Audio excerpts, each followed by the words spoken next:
Class science NCERT के chapter number 1 nutrition in plants को discuss करेंगे। तो सबसे पहले तो चैप्टर का नाम है न्यूट्रिशन इन प्लांट्स। तो न्यूट्रिशन होता क्या है, सबसे पहले हमें इस चीज को समझने की जरूरत है। जब भी आप कोई चैप्टर पढ़ते हैं तो आप ये जरूर समझा कीजिए कि उस चैप्टर का जो हेडिंग होती है, जो उस चैप्टर का नाम है, उसका मतलब क्या होता है, ये भी आपको पता होना चाहिए। तो न्यूट्रिशन इन प्लांट्स होता क्या है। न्यूट्रिशन मतलब खाने का सोर्स। हम अपना खाना किस तरीके से हासिल करते हैं जो हमारे शरीर की जरूरतों को पूरा कर सके, शरीर को ग्रो करा सके, शरीर को हेल्दी रख सके, अगर कभी कोई डैमेज हो जाए शरीर का कोई पार्ट तो उसको कवर अप कर सके। तो यहाँ पर हम ये देखेंगे कि जो प्लांट्स होते हैं वो किस किस तरीके से अपना खाना हासिल करते हैं, ठीक है। और यहाँ पर हम आपको एक एक लाइन को अच्छे से एक्सप्लेन करेंगे और बहुत इजी मेथड से एक्सप्लेन करेंगे, जिससे कि आपको ये पूरा चैप्टर समझ आ जाए और एग्जाम में किसी भी तरह का क्वेश्चन अगर आपको आता है तो आप उसको अपनी अंडरस्टैंडिंग से कर सके, आपको कभी रटने की जरूरत ना पड़े। तो स्टार्ट करते हैं ये chapter. In class 6 you learned that food is essential for all living organisms। Class 6 में आप ये पढ़ चुके हैं, ये सीख चुके हैं that food is essential, कि खाना जरूरी होता है for all living organisms, सभी जिंदा प्राणियों के लिए, जितने भी लिविंग ऑर्गेनिज्म है, जो जीवित प्राणी हैं, उन सभी के लिए। इसमें एनिमल्स भी आ जाते हैं, प्लांट्स भी आ जाते हैं। You also learned that carbohydrates, proteins, fats, vitamins and minerals are components of food। You also learned that, आप ये भी समझ चुके हैं, सीख चुके हैं या पहले पढ़ चुके हैं कि carbohydrates, proteins, fats, vitamins and mineral are components of food, ये खाने के ही हिस्से होते हैं। यानी जो हमारा खाना बनता है उसमें ये सब चीजें शामिल होती हैं। क्या शामिल होता है? प्रोटीन, फैट, विटामिन और मिनरल हमारे खाने के अंदर शामिल होते हैं। कंपोनेंट्स मतलब उसके पार्ट्स, इन्हीं सब चीजों से मिलकर खाना बनता है। These components of food are called nutrients and are necessary for our body.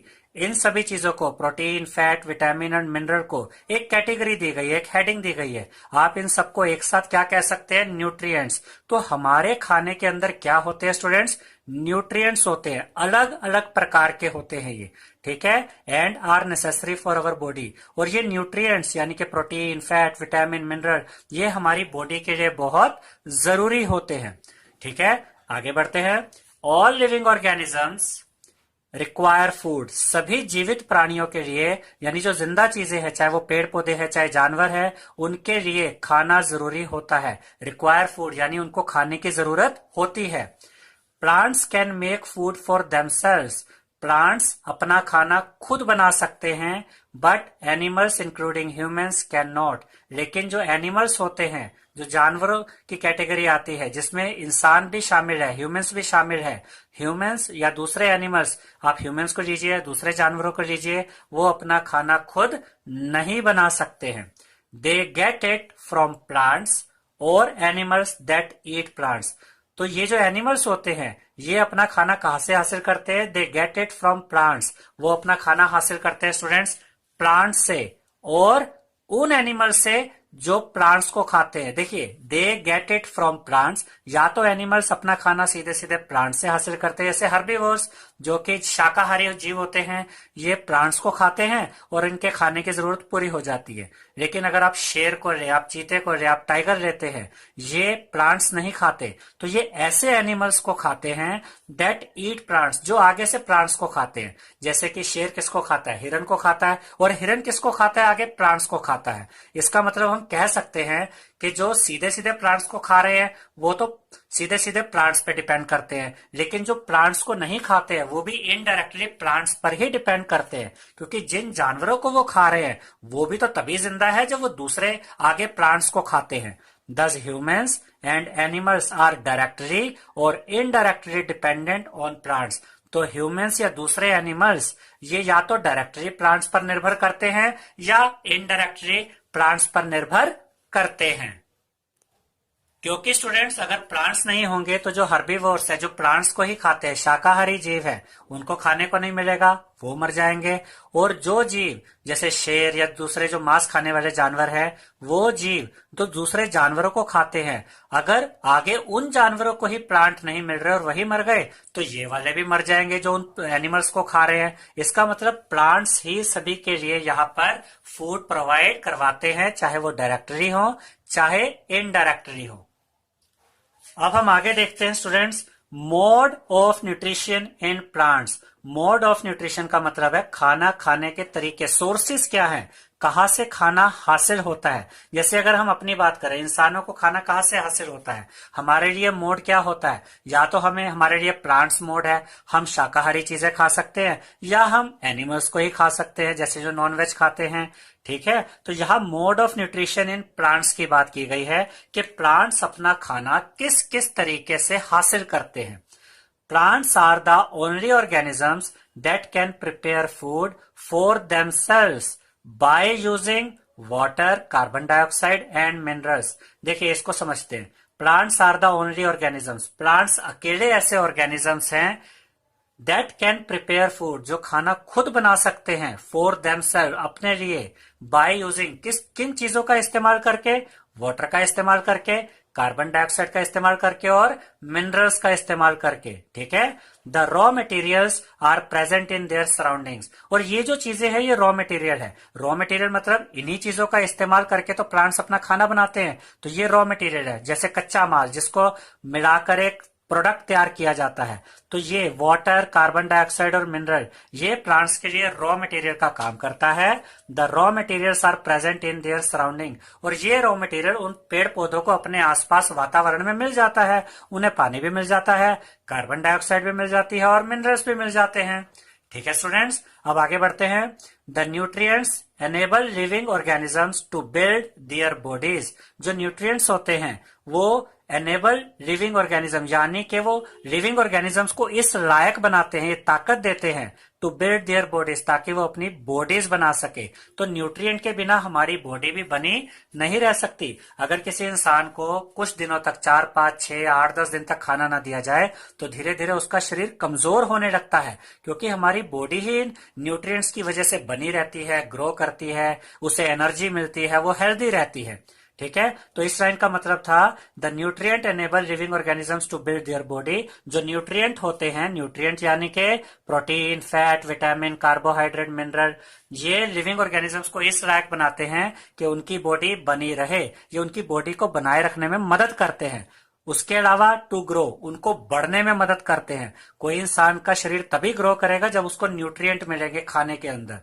To repair damage part of their bodies, इसके अलावा कभी आपको चोट लग जाती है और आपका वो बॉडी पार्ट डैमेज होता है तो उसको ठीक करने के लिए भी इन्हीं न्यूट्रिएंट्स की जरूरत पड़ती है। यही न्यूट्रिएंट दोबारा आपकी बॉडी को सही कर देते हैं।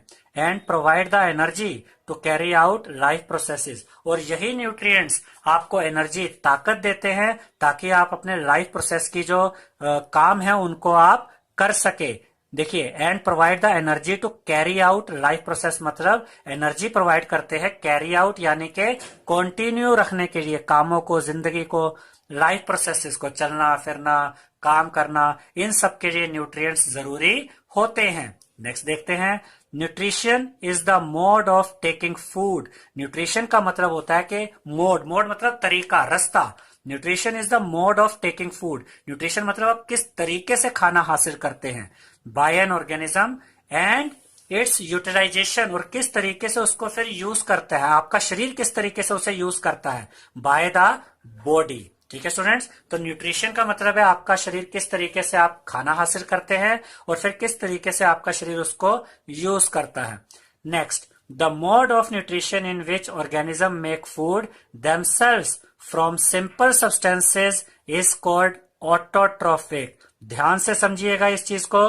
द मोड ऑफ न्यूट्रिशन यानी कि खाना हासिल करने का वो तरीका, in which organism make food themselves, जिसमें ऑर्गेनिज्म अपना खाना खुद बना लेते हैं, from simple substances. Simple substances यानी कि हवा, पानी, कार्बन डाइऑक्साइड, मिनरल, इन चीजों से, इज कॉल्ड ऑटोट्रॉफिक। इस तरह के ऑर्गेनिजम्स को हम ऑटोट्रॉफिक कहते हैं, जो सिंपल सब्सटेंस से ही अपना खाना तैयार कर लेते हैं। यहाँ ऑटोट्रॉफिक में ऑटो का मतलब होता है सेल्फ, यानी अपने आप, ट्रॉफ्स मतलब नरिशमेंट, यानी वो अपने आप के लिए, अपने खाने के लिए किसी और पे डिपेंड करने के बजाय जो ये रॉ मटेरियल होता है, हवा, पानी, कार्बन डाइऑक्साइड, मिनरल, इन्हीं का यूज करके अपना खाना जो बना सकते हैं उन्हें हम ऑटोट्रॉफिक कहते हैं, जिसमें ऑटो का मतलब है सेल्फ, अपने आप, ट्रॉफ्स मतलब नरिशमेंट, खुद को खाना प्रोवाइड करवाना, और इसमें सभी ग्रीन प्लांट्स शामिल होते हैं, सभी प्लांट्स इसमें आ जाते हैं। ठीक है, इसको हम कहते हैं ऑटोट्रॉफिक न्यूट्रिशन, जहां प्लांट्स अपना खाना खुद बनाते हैं। Therefore plants are called autotrophs, इसीलिए प्लांट्स को ऑटोट्रॉफ्स कहा गया है, क्योंकि वो सिंपल सब्सटेंसेस को यूज करके अपना खाना खुद ही बना लेते हैं। ठीक है स्टूडेंट्स, आगे बढ़ते हैं। Animals and most other organisms take in food prepared by plants, लेकिन जो एनिमल्स होते हैं एंड मोस्ट अदर ऑर्गेनिज्म, और जो दूसरे ऑर्गेनिजम्स होते हैं प्लांट्स के अलावा, take in food prepared by plants, वो खाना कहाँ से हासिल करते हैं? वो उसी खाने को यूज करते हैं, जैसे हम लोग, हम इंसान या दूसरे जानवर उसी खाने को खाते हैं जो किसके द्वारा प्रिपेयर किया गया है या किसके द्वारा बनाया गया है? प्लांट्स के द्वारा बनाया गया है। They are called heterotrophs. Heterotrophs में हेट्रोस का मतलब होता है अदर, यानी हम अपने खाने की जरूरतों के लिए दूसरों पर निर्भर करते हैं। पेड़ पौधे अपना खाना खुद बना लेते हैं, जबकि जो दूसरे लिविंग ऑर्गेनिज्म है प्लांट्स के अलावा, वो अपने खाने के लिए प्लांट्स पर निर्भर करते हैं। पेड़ पौधों को ऑटोट्रॉफ्स कहा गया स्टूडेंट्स, और दूसरे एनिमल्स जो प्लांट्स पर निर्भर करते हैं उनको कहा गया है हेट्रोट्रॉफ्स, जो अपना खाना खुद नहीं बना सकते। किन चीजों का इस्तेमाल करके? सिंपल सब्सटेंसेस का इस्तेमाल करके, जैसे हवा, पानी, कार्बन डाइऑक्साइड और मिनरल का इस्तेमाल करके। नेक्स्ट देखते हैं। Now we may ask where the food factories of plants are located. अब हमारे मन में ये क्वेश्चन भी तो आ सकता है, where the food factories of plants are located. देखिए, अभी हमने कहा कि पेड़ पौधे अपना खाना खुद बनाते हैं, तो ये खाना उनके शरीर के किस हिस्से में बनता है, अब हम इसके बारे में सीखेंगे। देखिए, whether food is made in all parts of a plant और only a certain parts, only in certain parts. अब हमारे मन में यह भी आ सकता है, क्या, देखिए, whether food is made in all parts of a plant, क्या खाना हर हिस्से में बनता है प्लांट्स के, और ओनली इन सर्टेन पार्ट्स, या सिर्फ कुछ खास हिस्सों में ही बनता है। How do plants obtain the raw materials from the surroundings, और प्लांट्स किस तरीके से वो रॉ मटेरियल अपने आसपास से हासिल करते हैं, जो अभी हमने डिस्कस किया था, जिसमें हवा, पानी, कार्बन डाइऑक्साइड और मिनरल्स आते हैं, वो उन्हें मिलते कहां से हैं? How do they transport them to the food factories of plants, और ये जो हवा है, ये जो पानी है, ये किस तरीके से उस हिस्से तक पहुंचता है जहां पर खाना तैयार होता है। अब हम इन सब क्वेश्चंस के आंसर्स को यहां डिस्कस करेंगे। तो ये हम देखेंगे स्टूडेंट्स, फोटोसिंथेसिस। फोटोसिंथेसिस का मतलब होता है खाने का तैयार करना प्लांट्स के द्वारा। तो देखिए, photosynthesis, food making process in plants, वो प्रोसेस जिससे फूड बनाया जाता है प्लांट्स में, उसे हम कहते हैं फोटोसिंथेसिस। तो ये जो हमारे क्वेश्चंस थे कि खाना कहाँ तैयार होता है और जितने उसके लिए चीजों की जरूरत होती है, जो रॉ मटेरियल है, वो उस जगह तक कैसे पहुंचता है जहां खाना तैयार होना है, और बॉडी, उनके शरीर का कौन सा ऐसा पार्ट है जहां खाना तैयार किया जाता है, वो सारे आंसर हमें फोटोसिंथेसिस के प्रोसेस में मिल जाएंगे। तो पेड़ पौधों के अंदर खाना बनाने के प्रोसेस को, फूड मेकिंग प्रोसेस को ही फोटोसिंथेसिस कहा गया है। तो इसको हम कंटिन्यू करते हैं। Leaves are the food factories of plants, जो पत्तियां होती हैं प्लांट्स में, leaves are the food factories, उन्हें ही फूड फैक्ट्रीज कहा गया है प्लांट्स की, यानी प्लांट्स की पत्तियों को ही फूड फैक्ट्रीज कहा जाता है, क्योंकि वहीं पर खाना बनता है, वही खाना तैयार होता है। ठीक है, therefore all the raw materials must reach the leaf. इसका मतलब जितने भी रॉ मटेरियल हैं जो खाना बनाने में मदद करते हैं, हवा, पानी, मिनरल, कार्बन डाइऑक्साइड, ये सब कहाँ पहुंचने चाहिए? मस्ट रीच द लीफ, इनको पत्तियों तक पहुंचने की जरूरत होती है, क्योंकि वही खाना तैयार होता है। Water and mineral present in the soil are absorbed by the roots. Water और मिनरल्स ये दोनों कहाँ से मिलते हैं प्लांट्स को?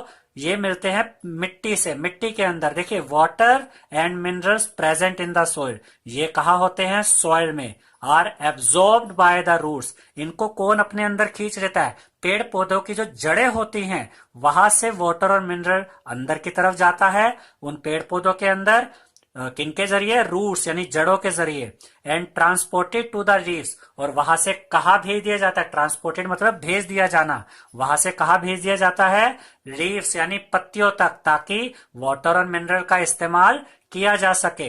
अब इसके बाद carbon dioxide from air is taken in. अब जो कार्बन डाइऑक्साइड होती है वो कहां से मिलती है पेड़ पौधों को, हवा से।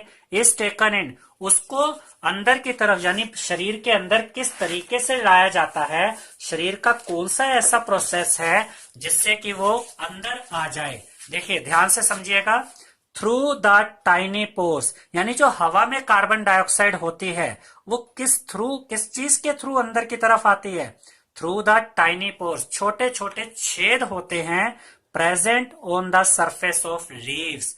कहां पर, जो पत्तियां होती है पेड़ पौधों के स्टूडेंट्स, उसके ऊपर बहुत छोटे छोटे छेद होते हैं। उन छेदों से, उन टाइनी पोर्स में से, पोर्स मतलब छेद, टाइनी मतलब छोटे, उन छोटे छोटे पोर्स में से कार्बन डाइऑक्साइड लीव्स के अंदर आ जाती है। अब देखिए, जो पानी था, जो मिनरल्स थे, वो तो जड़ों से होते हुए पत्तियों तक पहुंचे, और जो कार्बन डाइऑक्साइड थी वो जो पत्तियों के अंदर छोटे छोटे पोर यानी छेद थे, वहां से पत्तियों के अंदर पहुंच गया। These pores are surrounded by guard cells, और पत्तियों के ऊपर ये जो पोर्स होते हैं स्टूडेंट्स, ये जो छेद होते हैं, आर सराउंडेड बाय यानी इनके चारों तरफ ये किसी चीज से घिरे होते हैं, और उनको हम कहते हैं गार्ड सेल्स। ठीक है, गार्ड सेल्स गेट का काम करते हैं, किनके लिए, इन टाइनी पोर्स के लिए। छेद जो होते हैं छोटे छोटे, उनके चारों तरफ गेट की तरह काम करते हैं guard cells. Such pores are called stomata, और ये जो पोर्स होते हैं पत्तियों के ऊपर, इन्हें हम कहते हैं स्टोमेटा। ठीक है स्टूडेंट्स, तो जो पानी और मिनरल है वो जड़ों से होता हुआ पहुंचता है पत्तियों तक, और जो कार्बन डाइऑक्साइड है वो पत्तियों के ऊपर छेद होते हैं, जो चारों तरफ से किससे घिरे होते हैं, गार्ड सेल से। गार्ड सेल्स खुलते हैं तो उनके अंदर का जो पोर है वो भी खुल जाते हैं, गार्ड सेल बंद होते हैं तो वो पोर भी बंद हो जाते हैं, और इन छोटे छोटे टाइनी पोर्स को नाम दिया गया है स्टोमेटा। स्टोमेटा से ही गैसेज अंदर बाहर जाती है, जो कार्बन डाइऑक्साइड है वो अंदर जाती है। ठीक है स्टूडेंट्स, इसके बाद देखते हैं, water and minerals are transported to the leaves by the vessels which run like pipes throughout the roots, the stem, और उसके बाद the branches and the leaves। यानी कि यहां पर आपको यह बताया गया है कि जो वाटर और मिनरल्स हैं वो किस तरीके से भेजे जाते हैं, किस तरीके से ट्रांसपोर्ट किए जाते हैं, कहां तक, लीव से। देखिए वाटर और मिनरल कहां से स्टार्ट होता है पौधों के अंदर आना, जड़ों से यानी रूट से। अब वहां से पत्तियों तक कैसे पहुंचेंगे, पत्तियां तो ऊपर की तरफ होती है, बाय द वेसल्स, यानी कि उनके बीच में पाइप लाइक स्ट्रक्चर होते हैं। जैसे हमारे शरीर में ब्लड के फ्लो करने के लिए नसें होती हैं, वैसे ही पेड़ पौधों में भी ये नसें ही होती हैं, ये वेसल्स होती हैं। विच रन लाइक पाइप्स, ये पाइप की तरह ही काम करती है, जैसे पाइप्स में से पानी आता जाता है। थ्रू आउट द रूट्स, ये रूट्स में भी होती हैं, उसके बाद स्टेम में भी होती है, यानी तने में भी होती है पेड़ के स्टेम में। द ब्रांचेस, टहनियों में भी होती हैं, एंड द लीव्स, और लीव्स में भी होती है। अब देखिए रूट्स में से पानी आया, वहां से स्टेम में पहुंचा, स्टेम से टहनियों में पहुंचा, टहनियां मतलब जो ब्रांचेस पेड़ की साइड से निकली होती हैं, फिर वहां से वो पहुंचा लीव्स तक। तो इस तरीके से इन पाइप्स का एक पूरा स्ट्रक्चर तैयार होता है पेड़ पौधों के अंदर, कि जहां जहां पत्तियां हैं वहां वहां तक पानी और मिनरल पहुंच जाए। They form a continuous path और पैसेज। दे फॉर्म, ये जो वेसल्स होती हैं जो जड़ों से लेकर ऊपर स्टेम और आगे ब्रांचेस और लीव्स तक फैली होती है, ये एक रास्ता बना देती हैं। और पैसेज, पैसेज का मतलब भी रास्ता ही है यहाँ पर। For the nutrients to reach the leaf, किन चीजों को वहां तक पहुंचाने के लिए, न्यूट्रिएंट्स को, जैसे यहाँ पर वाटर और मिनरल को वहां तक पहुंचाने के लिए। दे आर कॉल्ड वेसल, और ये जो रास्ता बना, पाइप लाइक स्ट्रक्चर बना पेड़ पौधों के अंदर, इनको हम यहाँ पर वेसल्स कह रहे हैं। You will learn more about transport of material in plants in chapter 11। Chapter 11 में आप ट्रांसपोर्ट ऑफ मटेरियल को इन प्लांट्स में और डिटेल में पढ़ेंगे। हम आगे कंटिन्यू करते हैं students. The leaves have a green pigment called chlorophyll. पत्तियों के अंदर एक हरे रंग का तत्व होता है, ग्रीन पिगमेंट, एक हरे रंग का पदार्थ होता है जिसे हम कहते हैं क्लोरोफिल। क्लोरोफिल की वजह से ही पत्तियों को रंग मिलता है ग्रीन कलर वाला, यानी इसी की वजह से पत्तियां हरे रंग की होती हैं। इट हेल्प्स लीव्स, ये मदद करता है पत्तियों की, to capture the energy of the sunlight. ये सनलाइट को एब्जॉर्ब करने में मदद करता है और सनलाइट से ही एनर्जी मिलती है पेड़ पौधों को।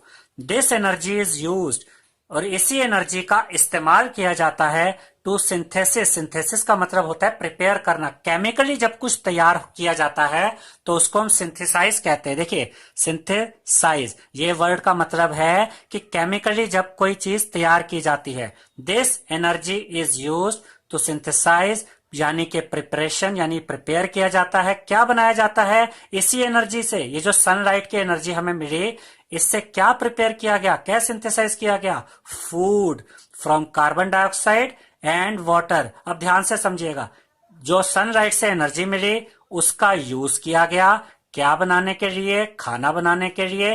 किस और चीजों को इस्तेमाल करके? साथ में सनलाइट के अलावा हमने कार्बन डाइऑक्साइड का भी इस्तेमाल किया और वाटर का भी इस्तेमाल किया। ठीक है students, since the synthesis of food occur in the presence of sunlight, क्योंकि ये फूड बनता है, सिंथेसिस मतलब बनता है, ये खाना जो बनता है occurs in the presence of sunlight. ये जो काम होता है ये सनलाइट की उपस्थिति में होता है, उसकी प्रेजेंस में होता है। It is called photosynthesis. इसीलिए पेड़ पौधों में खाना बनाने के प्रोसेस को एक अलग से नाम दिया गया है, फोटोसिंथेसिस, क्योंकि फोटो का यहां मतलब होता है लाइट और सिंथेसिस का मतलब होता है टू प्रिपेयर, यानी बनाना, लाइट की मदद से, यानी कि लाइट की एनर्जी से बनाना।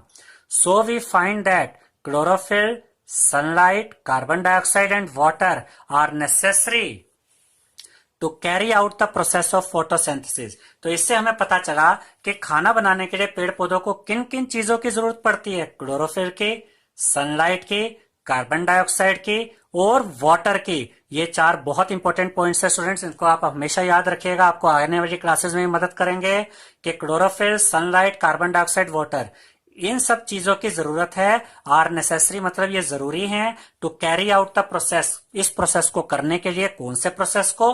फोटोसिंथेसिस के प्रोसेस को, यानी पेड़ पौधों के द्वारा खाना बनाए जाने के प्रोसेस में ये सब चीजें जरूरी होती हैं। It is a unique process, ये एक यूनिक प्रोसेस है, हर ऑर्गेनिज्म में ये चीज नहीं होती है। ऑन द अर्थ, यानी कि अर्थ के ऊपर ये एक यूनिक प्रोसेस है जो सिर्फ प्लांट्स में ही पॉसिबल है और कहीं पॉसिबल नहीं होता। The solar energy is captured by the leaves. जो सोलर एनर्जी होती है, जो सनलाइट होती है, सूरज की रोशनी जिससे एनर्जी मिलती है पेड़ पौधों को, is captured by the leaves. ये किसके द्वारा पकड़ी जाती है, किसके द्वारा कैप्चर की जाती है? पत्तियों के द्वारा। और and stored in the plant in the form of food, और बाद में ये किस रूप में स्टोर हो जाती है? खाने के रूप में। देखिए, सनलाइट आई, उसके थ्रू कार्बन डाइऑक्साइड, वाटर और मिनरल्स का इस्तेमाल करके खाना तैयार किया गया, और वो खाना किसमें स्टोर होता है? पेड़ पौधों में ही तो स्टोर होता है। तो हम ये कह सकते हैं कि ये जो सेंटेंस था, देखिए एक बार फिर से देखते हैं। The solar energy is captured by the leaves, solar energy leaves के द्वारा कैप्चर की गई एंड स्टोर्ड, और फिर वही सोलर एनर्जी जो सनलाइट की एनर्जी है वो कहीं जाती नहीं है, वो उसी में स्टोर रहती है। किसके अंदर? फूड के अंदर। जो खाना बनता है उसके अंदर भी वो एनर्जी सेव होती है, जो बाद में उसके खाने, जो उसको खाते हैं उनके अंदर भी वो ट्रांसफर होती है। Thus, sun is the ultimate source of energy for all living organisms। इसका मतलब अल्टीमेटली क्या कह सकते हैं हम कि जो सन है, जो सूरज है, वो अल्टीमेट सोर्स ऑफ एनर्जी है, सबसे बड़ा, सबसे मेन सोर्स है एनर्जी का फॉर ऑल लिविंग ऑर्गेनिजम्स, सभी जीवित प्राणियों के लिए। क्योंकि अगर सनलाइट ही नहीं होगी तो कार्बन डाइऑक्साइड, वाटर, मिनरल, इन सबका कोई यूज ही नहीं किया जा सकता और पेड़ पौधे भी कोई फूड नहीं बना पाएंगे।